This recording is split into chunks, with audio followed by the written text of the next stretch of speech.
সামনে মাহফিলের সিজন, অনেক কাজ বের হবে, 1.5 লাখ টাকা ছাড়া মাহফিলে স্টেজে উঠবে না। তাদেরকে বয়কট করতে হবে।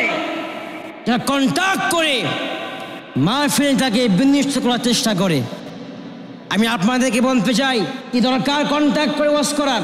আপনার খরচ কত লাগে আপনার সংসারে? আজকে অনেক বক্তা কন্ট্যাক্ট করে ইসলামটাকে একদম মাটির সাথে ধুলিয়ে দিচ্ছে, শেষ করে দিচ্ছে। মানুষরা আলিমদের বিরুদ্ধে, বক্তাদের বিরুদ্ধে আঙ্গুল তুলতে আজকে সাহস পাচ্ছে কেন? ওই সমস্ত কন্ট্যাক্টধারী বক্তার জন্য। আল্লামা সাঈদীর কণ্ঠে ওয়াজ করে, আমিন হামজা কণ্ঠে ওয়াজ করে, তারেক মনোয়ারের কণ্ঠে ওয়াজ করে, তাই বলে কি আপনাকে কন্ট্যাক্ট করে ওয়াজ করতে হবে? প্রিয় ভাইরা আমার, এই জন্য কন্ট্যাক্ট বাদ দিয়ে ইসলাম প্রচারের স্বার্থে, দিন প্রচারের স্বার্থে কাজ করুন। আল্লাহ পাক অবশ্যই আপনাকে জাতির সামনে বড় করে দেবে।